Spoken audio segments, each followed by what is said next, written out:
Hopefully it's working. Testing, testing, testing. Seems like it's working, so let's get into motivation and some attitudes today. And some psychological disorders later. So, some physiological concepts of positive and negative feedback. Positive feedback is a process that increases the production of a product. So, let's think about the gonads. For example, it'll be a positive feedback. Not the gonads. Let's just think about uterus contractions during birth. So, to get the baby out, the signals from the smooth muscle of the uterus will be causing oxytocin, I believe, to oxytocin to produce the hormone to be produced, which will cause more contractions. Where negative feedback is where products inhibit further production. So you can think of negative feedback like pathways in the metabolic pathway, like glycolysis. If there's too much glucose 6 phosphate being produced, it doesn't need to use glucose anymore. In the liver, at least. So, examples. I already talked about that.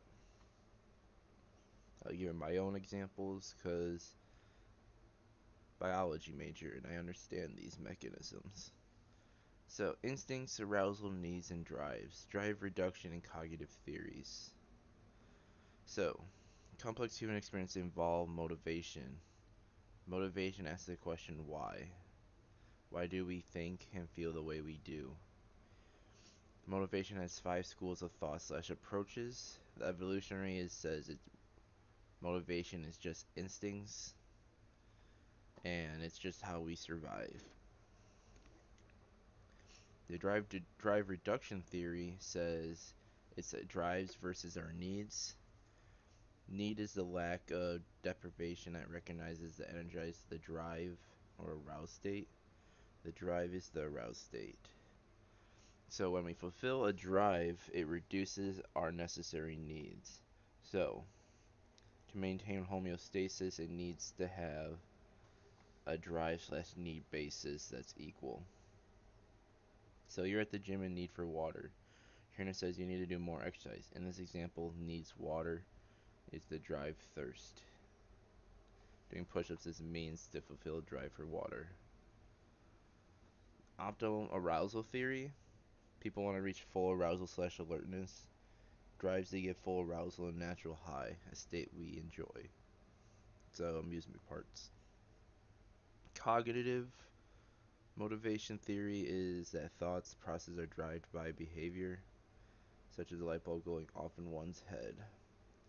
Maslow's hierarchy of needs is we want to satisfy our needs in a particular order, like we in a pyramid. We organize them in a pyramid. In reality, all approaches to thought are related and help us learn about motivation a bit better. For Sigmund Freud, he talked about the ID, ego and superego, where the ID is the innate ability of the whole psychic energy of the person. The ID seeks to discharge tension between the internal needs and external needs. It's made of our instincts. The pleasure principle is to gain pleasure or to avoid pain. To accomplish this is using reflex actions, primary processes, and wish fulfillment. So, our ego is the reality principle. It operates on secondary processes, meets the demands of reality versus the desires of the ID. The self, this is who the super identity believes. The superego is the internalization of cultural ideas and parental sanctions. Moral interjections, internalization. The superego is basically like our conscience. It inhibits sexual and aggressive impulses and it tries to replace them with morality. So the superego is the conscience and the ego ideal is what we think is right. So let's think. Ego is our drive for desires. ID is just our internal instincts, and the superego is like our conscious. What we think is right and wrong. If you think about this theory, it is a classic angel and devil on the shoulder, where the classic angel is the superego and the devil is on the ID to tell you what you should do. It is up to you to decide ego, but if it's your conscious self ego, it's weak. You end up with having one of two, leading to an imbalance. So, the ego is our desires.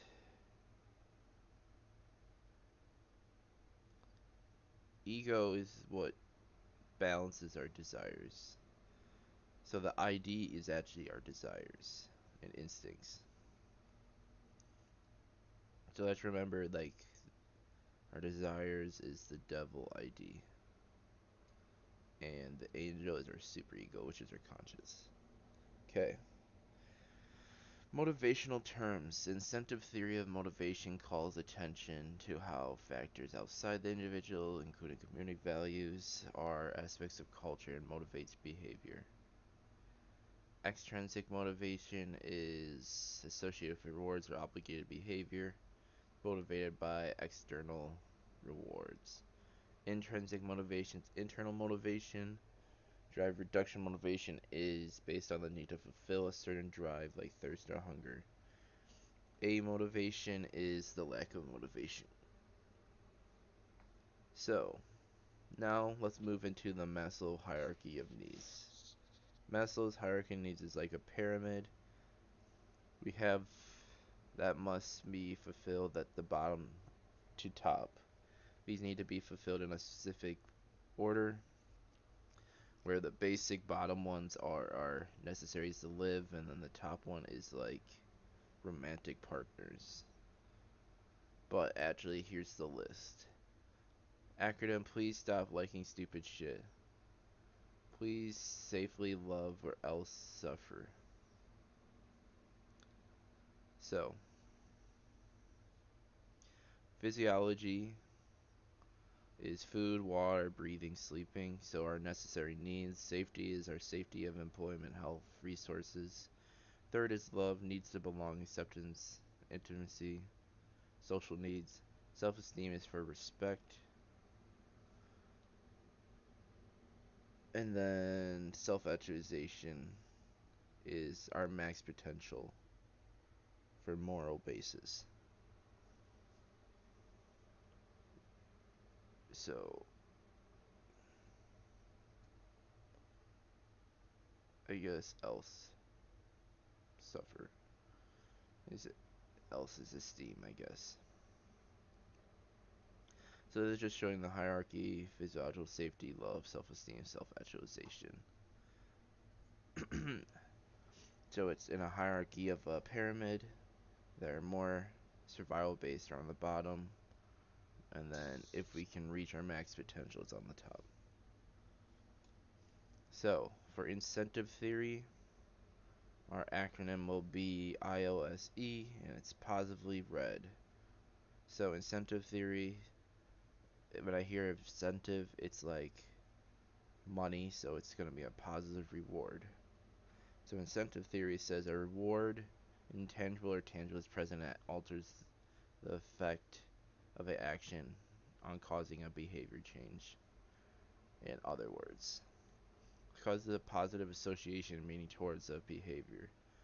So it's like conditioning a response through operant conditioning for a reward. Example: doing well at work and getting a promotion, or in job satisfaction. Example: incentive for a football team is winning a game and getting recognition. Students have shown if a reward is given immediately, chances of happening again is higher. If a person isn't rewarded, they are less likely to do it again. So that's like operant conditioning. Rewards must be obtained for them to be motivated. Can't be impossible to achieve. If impossible to get, someone becomes less motivated.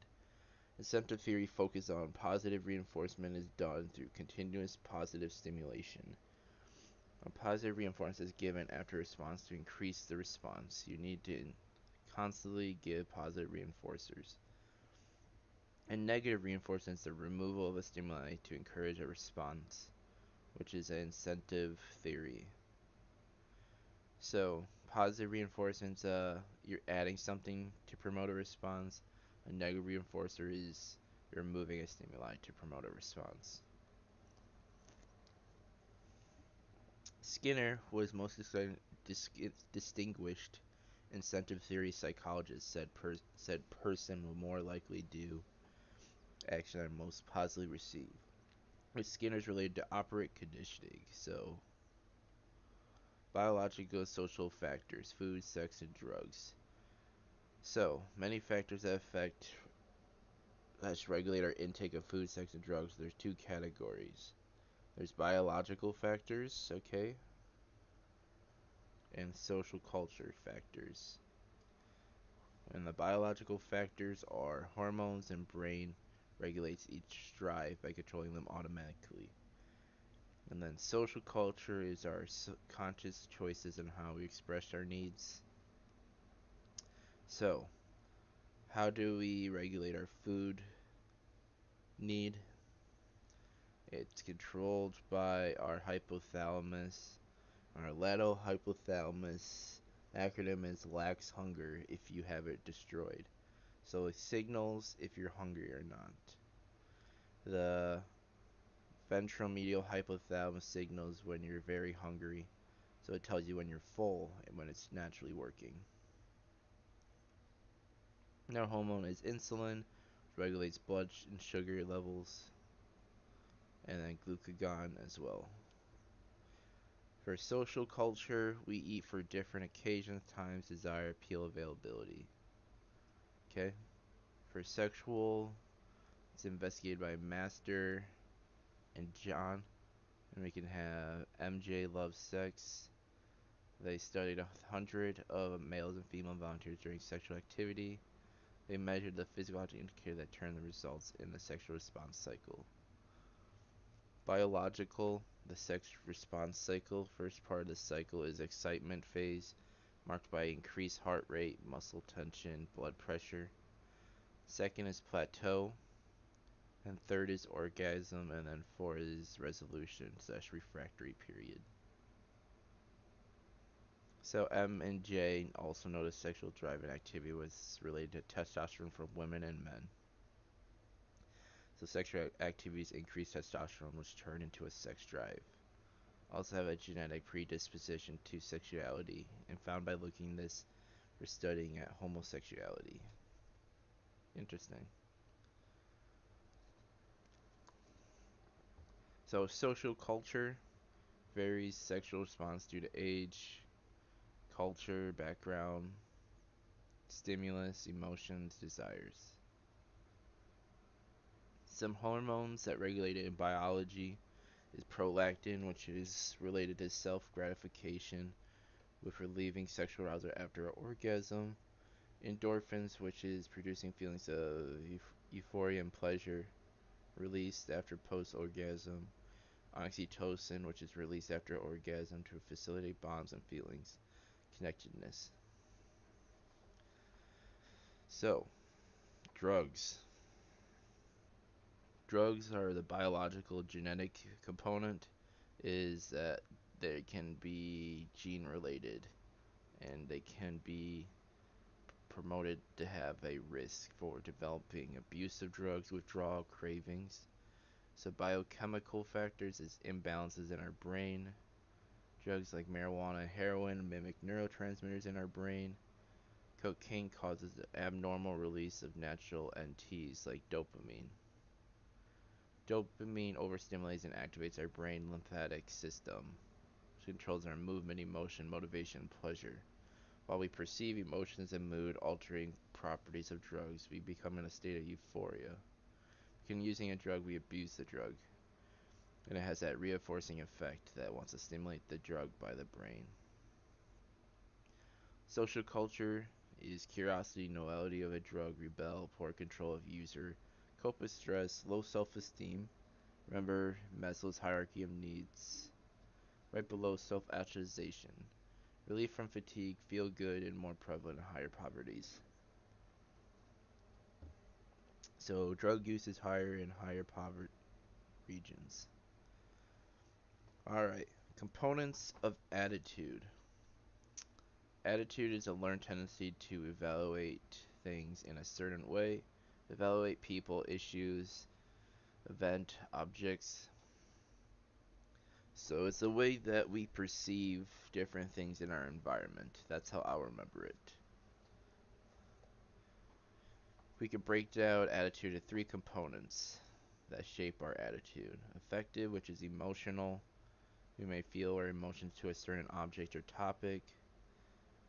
So if you have a fear of spiders, you're emotional to react to spiders if you see one. There's behavioral, how we act or behave towards an object or subject.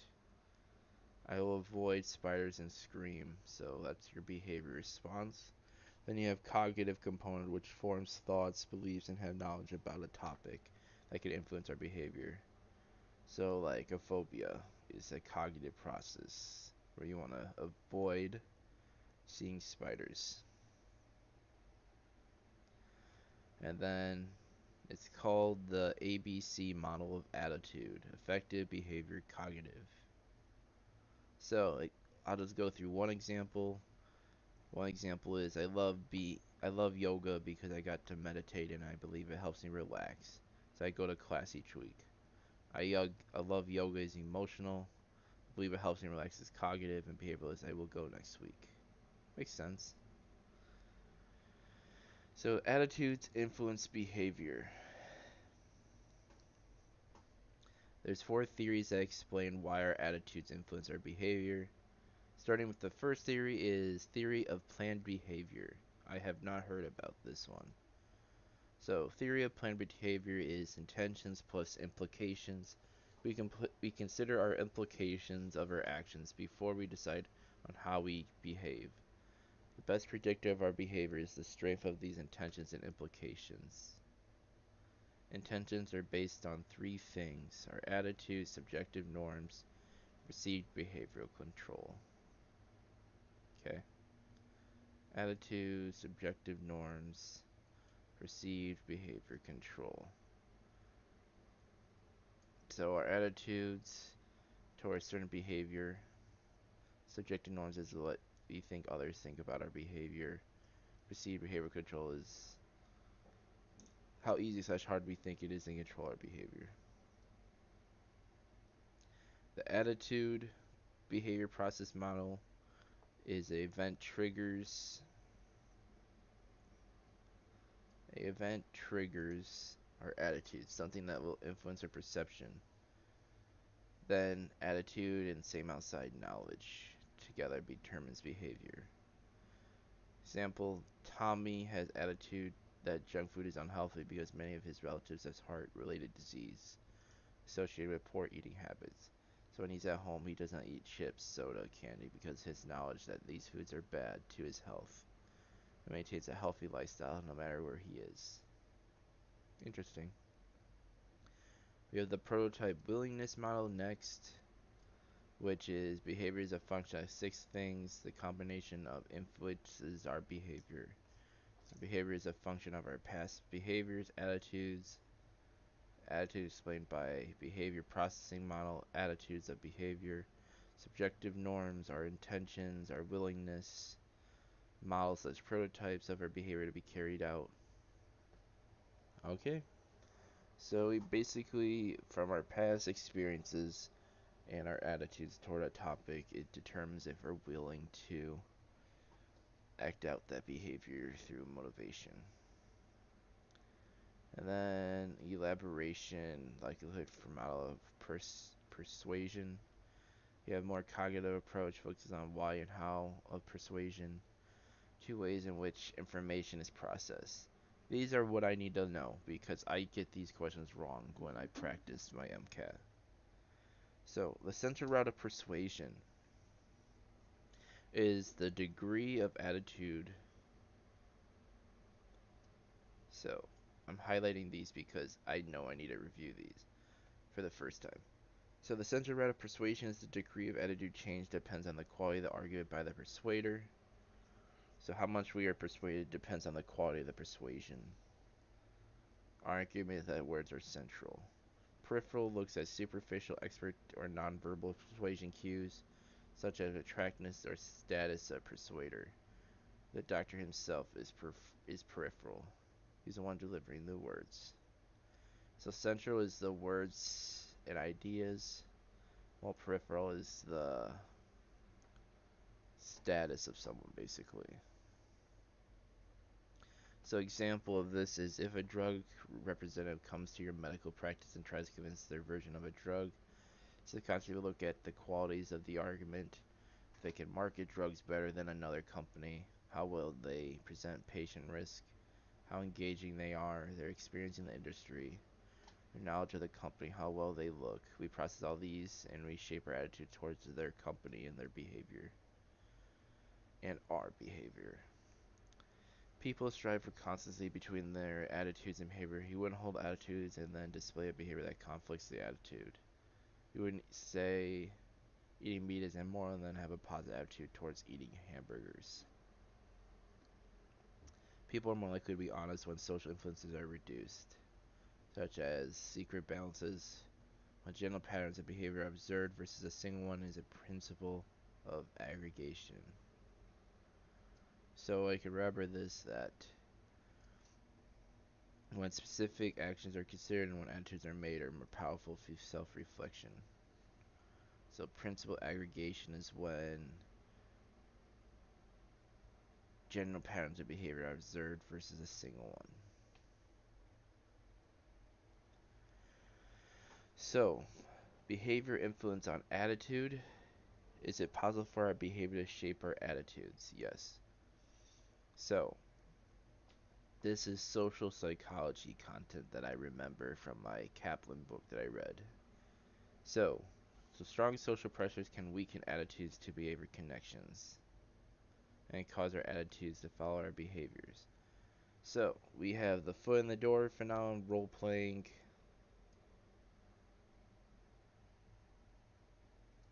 public declarations, justification, effort, door in the face phenomenon. So, foot in the door is we use small actions first and eventually over time comply with large actions. So our foot in the door is like you ask your friend, hey, can I borrow a pencil? And you're like, okay. And then later you like, can I borrow your homework? Because I actually am struggling right now. And since you use that smaller one, and they're like, okay. That is one phenomenon. Example. Role playing, though. Everyone plays many roles in their life. We wear a lot of hats, exactly like brother, sister, son, student. Now picture yourself in a new role. First few days in the role feels a bit strange, that's fake, because we're trying to follow social quota in that role. Trying to fit the role and sound professional, but over time, what feels like acting starts to feel like you. Our behavior playing in this role influences our attitude, and over time, what feels like starts to feel like you and begins to fit your attitude. So role playing is like the idea of fake it till you make it. So you can fake being very outgoing until. So when I was in high school,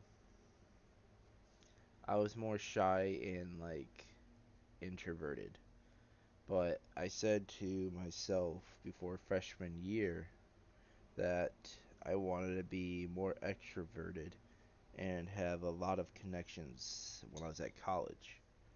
So I said I was going to fake it till I make it and be very outgoing.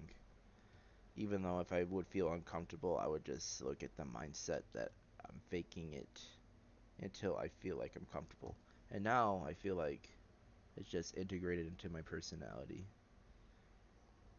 to a certain extent. I still have my introvert components, but that's an example like role playing that you can integrate into your behavior. So, so public declarations are more likely to file if you're told by someone. And the justification of effort, people do something they don't want to justify effort they put into it, such as going to med school after working so hard.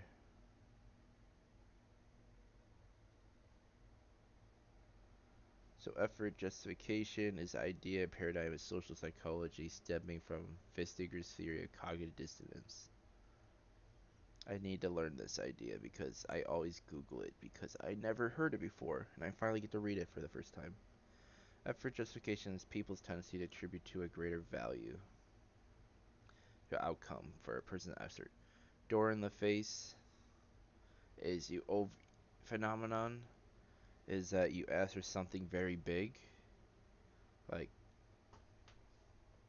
you say, "Hey, can I have $20?"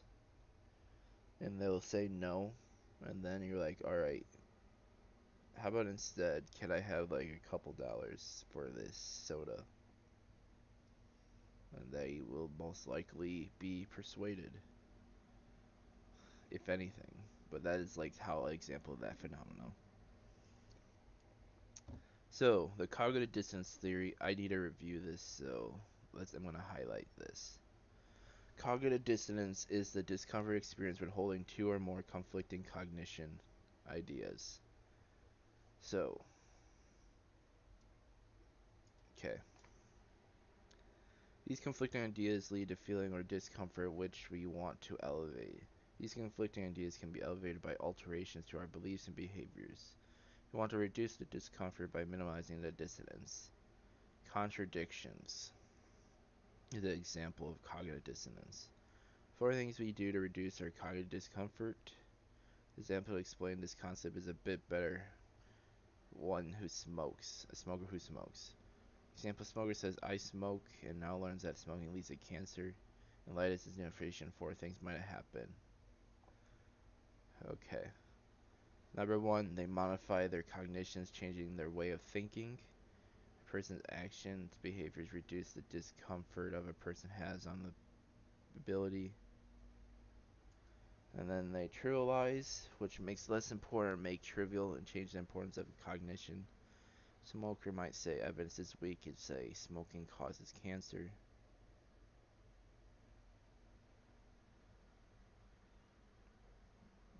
And then they add to their cognitions, which they add more cognitions to make contradictions more comfortable. I exercise so it doesn't matter. And then they deny specific facts. Okay. Such as smoker might say there is no evidence that smoking and cancer are not linked. So,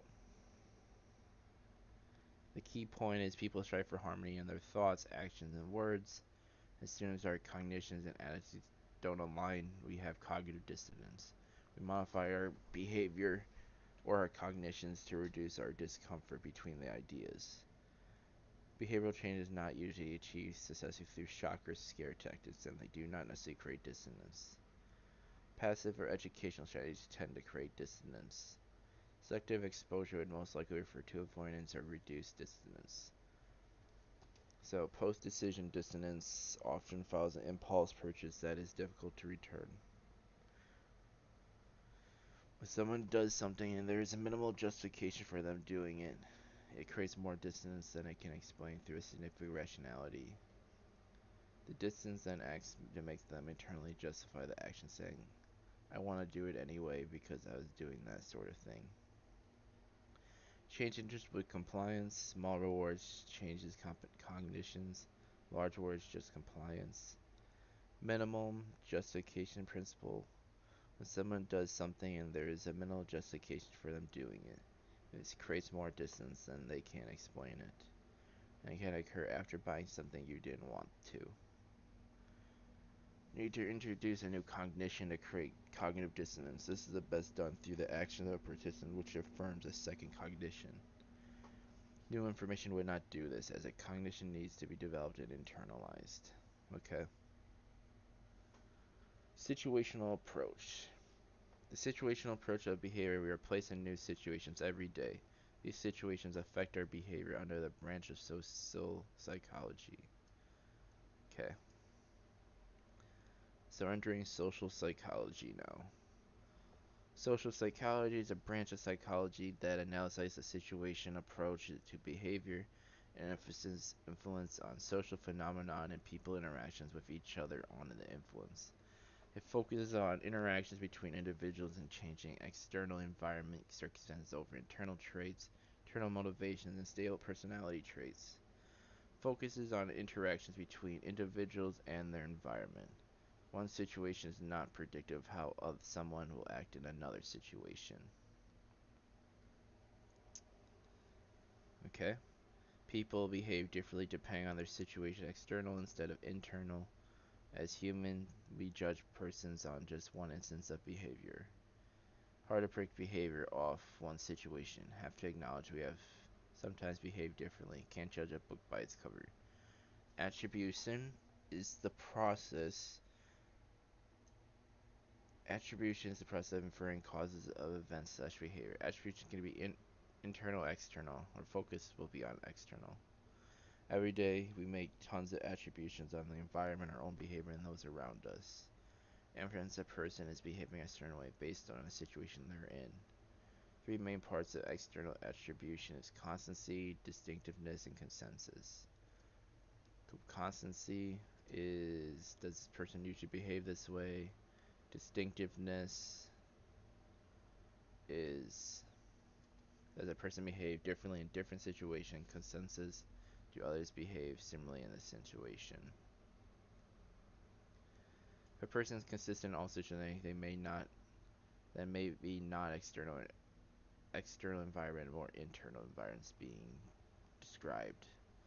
Behavior is not dependent on a situation. Situation matters. Your friend behaves differently with two snakes at a zoo than to a snake in her living room.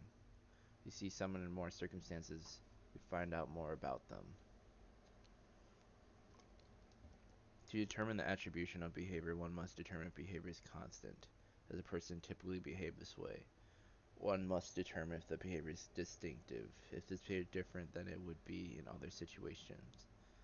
Finally, one must determine if this behavior has a consensus. Do others behave the same way in similar situations? Okay, so we're gonna enter theories of personality. So, theories of personality. No theory is dominant to another or mutually exclusive. All are different ways of how personality develops in people and all come from different branches of psychology and from perspective of different theorists and psychologists. We already talked about the situational approach based on if they're constancy, situation, and if everybody else acts in that situation. So, let's look at the psychoanalytic theory. So, this is Sigmund Freud, the crazy theorist about behavior. He was a neurologist and went to study hypnosis, but this turned him to a medical psychopathology. Psychiatric and sexuality as we knew it was unknown before his work. Psychoanalytic theory saw a person is shaped by a child's experience, person's unconscious thoughts and desires, feelings and past memories. So, whenever I hear psychoanalytic or psycho something, I always think of Freud. So, psychoanalytic theory is looking at our personality based on our childhood experiences. Personality has memory, beliefs, urges, instincts that we're not always aware of, and they're in our unconscious. There's two instinctive drives, said Freud, the libido and death instinct. Libido is our natural energy source, fuels our energy of mind for motivation of survival. Death instinct drives our aggressive behaviors fueled by unconscious wish to die or hurt others. Okay, makes sense. Individuals' influence on our behavior. Projection, projecting our own feelings onto another. Okay. So projection is projecting our feelings to another person. Reaction formation is the defense mechanism where someone says or does exact opposite what they feel. Regression is they revert to a younger childhood stage of life. Simulation is a defense where they unwanted impulses are transformed into something less harmful. So basically eliminating. His central theory is on libido, which is our natural energy source that fuels our mechanisms in our mind. When its energy is stuck, it's fixated in a psychosexual development. Conflicts can occur that lifelong effects. Fixation at a particular stage is what predicts adult personality. Some fixated at the oral stage might have an oral personality, such as smoking or overly talkative when they grow up. Freud said there are three parts of the mind: the ID, ego, and superego that we talked about earlier. Which is our ID is our desires, our superego is our consciousness, and our ego is like the good angel. They exist in either unconscious or conscious mind. The conscious mind is the top of the iceberg, is the conscious part of the mind that we're aware of. Unconscious is the bottom part of the iceberg and the large part of the mind that consists of our primitive instinctive wishes and information that cannot be accessed. Not to be confused with the subconscious mind and preoccupous mind, which consists of information that becomes accessible once you direct your attention to it. So subconscious is in our thoughts when we think in our head about something. Unconscious is that we can't think about it and bring it into our action. So imagine an iceberg. ID is at the bottom. It's the unconscious part. Develops after birth, demands gratification. So our evil desires. Our ego is part of the conscious and unconscious, involved in our perception, thoughts, judgments, and seek. Our secret ego develops around the age of 4 and is our moral conscious. It's our conscious and unconscious mind. Our libido impulse wants to be gratified, and over gratified is a fixation at a certain stage. Conflicts between the three mental structures, they're all competing for a demand, so it's a conflict. So, ID is one shoulder and then not getting immediate gratification. Then we have superego go on the other shoulder, preaching to ID about what moral, and ego is middle. ID wants a gratification and going back and forth with superego. Superego is saying what is morally right and wrong. The ego is part of the conscious and unconscious mind, so it acts as a mediator between the unconscious desire of the ID and the moral demands of the superego. Example of Freudian slip is an example of mental conflict, financially stressed patient, please don't give me any bills. Freud staged a psychosocial, my god, I forgot how to read. Freud stages of psychosocial development is a process all individuals go through and is a part of our personality development. Especially problematic where there's a problem with development of a stage. We already talked about Maslow's hierarchy of needs above, which talked about the 5, which is our instincts, support, love, something else, and then like full capacity. The humanistic theory is the theory developed by Carl Rogers, which looks at a person as a whole. The human develops inherently good. The most basic motive of all people is the actual tendency, innate drive to maintain enhance oneself to full potential. It's all the people have free will. Personal growth through self-action, as there is no longer obstacles. Answer: who am I? Primary difference between Freud's theories was deterministic behavior and unconscious desire. Humanist theory focused on the conscious, and says people are inherently good and we are self-motivated to improve. Where Freud's theory focused on mental conflicts. First theorist of the humanistic was Maslow. So Maslow is interesting with his dogs, who form hierarchy of needs. Must first fulfill physiological needs of pyramid to work our way up to get self-actualization.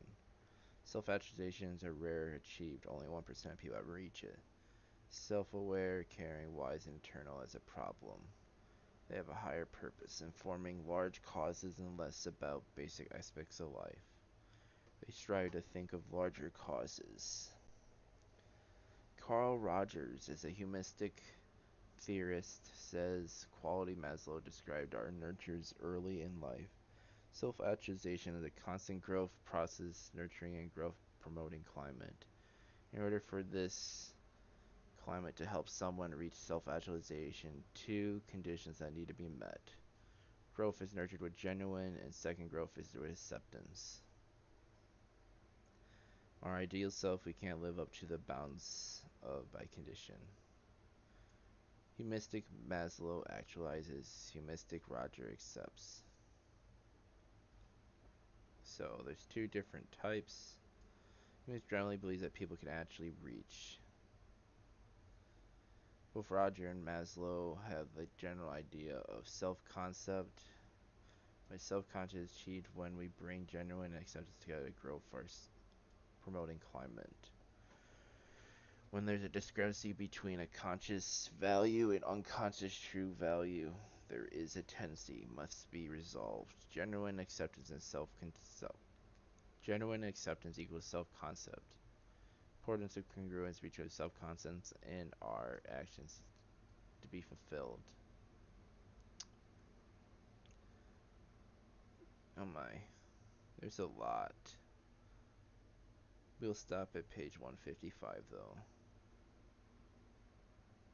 Okay. Let's continue with the biological theory of our behavior. Okay. Many variations in this theory, some relate to the brain and some to behavior instead of traits. A dominant psychological behavior theory is by Buss, which states that evolutionary psychology theorizes that males and females have different mating strategies that influence costs associated with passing on genes. Males can have many mates, females are more selected due to cost of pregnancy. The biologic theory suggests that important components of personality are inherited or determined in parts of our genes. Hans Einhaus promotes there's a extroversion level that's based on difference in the reticular formation. Introverts are more aroused than extroverts, so they see lower levels of stimulation. Jeffrey Alan Gray is a biopsychological theory of personality. Proposed personality is governed by the behavioral inhibitions and activation system. Acronym 50 Shades of Grey is based on punishment and rewards. That's not a bad idea. Remember that one. C. Robert Collingwood is a linked personality to brain systems and reward, motivation, and punishment, such as low dopamine is correlated with high impulsivity. Acronym Collingwood cares about them brain systems. Clone the brain. I remember that one. Researchers always try to look at identical twins because use the tease out environment versus genetic characteristics that we talked about yesterday, such as same genetic makeup. Results showed even if twins reared separately still have similar personality traits, which show strong genetic components. Some traits show a weak genetic component. So, social potency is the trait. The degree to which a person assumes leadership roles and the mastery of roles in social situations. Common in twins reared separately. Traditionalism's tendency to follow authorities, shown in a common in twins. So, Traditionalism is they want to follow tradition, so they want to follow the authorities. Weaker genetic traits are achievement and closeness. Specific genes that relate to personality are longer dopamine 4 receptors for thrill seekers. Of course, just because you have the gene doesn't mean you'll express it depending on the environment. Temperament that we talked about yesterday is the innate disposition for development of in reacting of emotions. Expression of emotions, basically. Important takeaway: our inherited genes to some degree lead to our traits, which lead to our behavior personality. Behaviorist theory. The behaviorist theory says personality is a result of learned behavior patterns based on the person's environment. So, behaviorists believe that it's caused by operant conditioning or classical conditioning. So, Skinner, strictly behaviorist associated with operant conditioning, uses reward punishment to increase or decrease behavior. Pavlov and his dogs is associated with classical conditioning. Pavlov's dog experiment places a neutral stimulus of uncontrolled stimulus to trigger involuntary response. People have a consistent behavior patterns because we have specific responses to tendencies, but these can be changed, and that's why our personality differs over our entire lifespan. Constantly evolving and changing. The cognitive theory is a bridge between classical behavior and other theories like psychoanalytic. Cognitive theory treats thinking as a behavior as it has commons with behavior theory. Albert Bandura's comb. Interesting. No, Albert Bandura in the Bobo doll. Trait theory. Personality trait is a stale predisposition towards a certain behavior. Straightforward way to describe personality puts in patterns of behaviors described in traits. Certain traits are evident from a person's behavior with source traits as factors of underlying human behavior. Personality. What is a trait? A relative state of characteristics of a person that causes an individual to constantly behave in a certain way. And there's Myers-Briggs personality test. 4 letters that characterize you in of 6 personality types. So there's a set of traits and behaviors based on these. E, S, T, J, and I. Acronym: East Side John's High School. I need the feeling of pain. Introversion, feeling perception. Gordon Allport, all of us have different traits, came up with a list of 4,500 different descriptive words for traits. For those, he would come up with 3 different basis categories of traits: cardinal traits, central traits, and secondary traits. The traits tend to be universal. So cardinal traits are traits that are characterized that direct mostly a person's activity.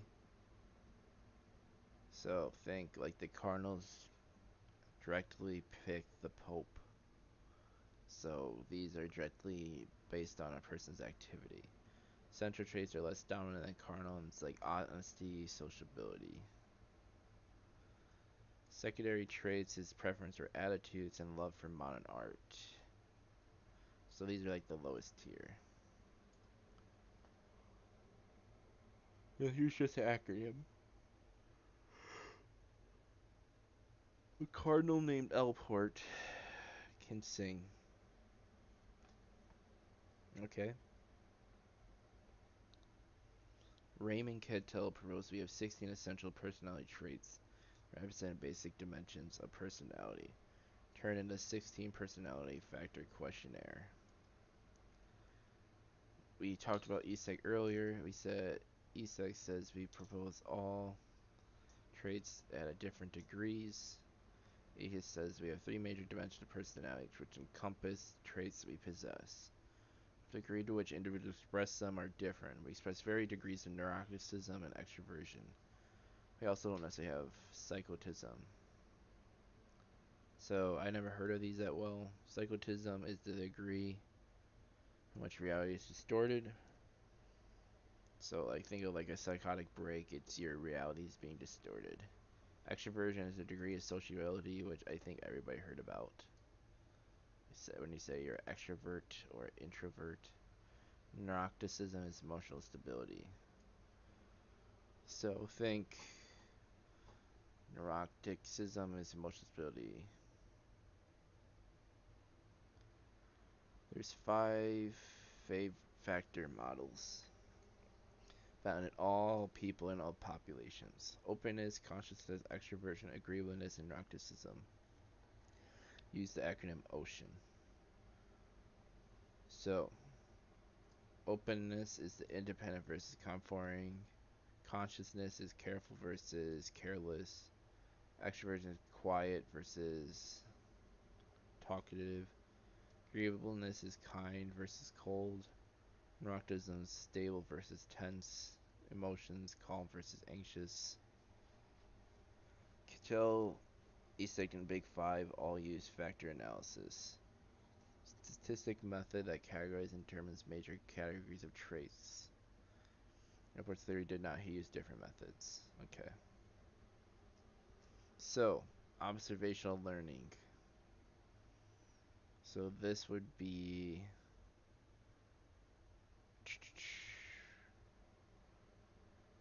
would it be which one was it? Bandura's effect that we're gonna look at. So, observational learning is learned through watching and imitating others, such as modeling actions of others. Mirror neurons found that suggest this. So, aggression can be learned through looking at media and can be formed based on performance in a situation, if there's reward or punishment. Social cognitive theory is originally called social learning theory, and is a theory of behavior that changes the emphasis of interactions between people and their environment. So basically, when an individual interacts with their environment, it can change their behavior. Unlike behaviorism, where environment controls us entirely, cognition is also important, such as social factors, observational learning, and environmental factors. Bandura, as I was talking about earlier, studied it using the Bobo doll. Studied when people debate if they should ban violent video games. It's a blow-up doll that you punch. So, this whole experiment looked at children and people. If they punch the doll, if the adults punch the doll, if the children would punch the doll, or if they would pet the doll, or they punch the doll, and then like they got punished, they wouldn't do it. So it showed that individuals could learn from observing. It's the general basics of that experiment. So, researchers bribed kids, offering them stickers of juice if they imitate behavior. Kids were able to imitate the aggressive behavior. Concepts called learned performance distinction. Learning a behavior and performing it in two different ways. Not performing it doesn't mean you didn't learn it. Am I motivated to learn something? Bandura's social cognitive theory is attention, memory, imitation, motivation. Am I motivated? It wants to teach you to draw a star in order to learn it. Need a long enough attention span. The memory needs to remember it and be able to imitate it. Question is, are you motivated enough to do it? If you are, you can do the action. Let's talk about some defense mechanisms. Defense mechanisms are ways that we can psychologically protect ourselves from discomfort or unconscious psychological processes. A way to protect ourselves when we have to deal with unconscious wants, feels, desires, or impulses. Classified into four categories: pathological mechanisms, immature, neurotic, immature. So pathological defense mechanisms is distorted reality, such as denial. A person pretends something hasn't happened. So you can remember this as like pathological liar, so they're denying that it ever happened. Immature defense mechanism is projection, that you throw your attributes onto someone else, like accusing another person of being jealous when you're actually being jealous. Can cause projection identification. The person targeted with projects can start believing, feeling, and having thoughts of attributes that are projected to them. The person now actually feels that they're jealous, and the person can believe, I am a jealous person. Passive aggression is aggressively doing something for someone and failing to do it, or doing it slowly. Passive aggression is aggressively doing something for someone and failing to do it, or doing it slowly. Passive way to aggress your anger. Interesting. Didn't realize it was like that. Neurotic is intelligization. Taking intelligent aspects and detaching from emotional aspects of the situation, separates emotion from ideas. Rationalization, make yourself believe you are not at fault. Avoid blame to oneself. Regression is acting like a baby in some situations. Repression is unconscious process which thoughts are pushed down to the unconscious. Displacement is a person angry at someone displaces it on someone else. Reaction form is an unconscious feeling and makes people the completely opposite. So example, a mother who bears an unwanted child, for example, may react to her feelings of guilt for not wanting the child and becoming extremely solicited and overprotective to convince both the child and herself that she's a good mother. Or a person who doesn't like immigrants might start to volunteer at an immigration center. Interesting. And then mature. Humor, expressing humor to be truthful or elevate feelings but makes them socially acceptable. Sublimation is channeling negative to positive energy. Violent energy, instead of expressing violence, you become a boxer. Transform into something socially acceptable. Suppression, conscious thoughts to be pushed in the conscious but can be accessed thoughts at a later time. And altruism, which is helping others that are in need.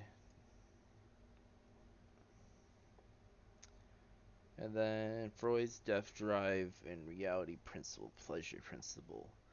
Then I'll take a break and then I'll come back to psychological disorders in a little bit.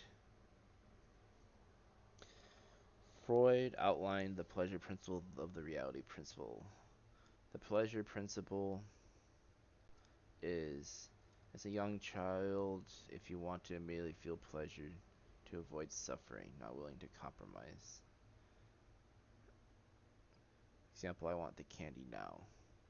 Reality principle is when we become mature, you need to sacrifice a short-term reward in place of a long-term gratification.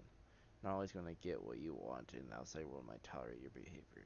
If you have to play by the rule of the world, you have to take a compromise. Example, taking candy may get you in trouble.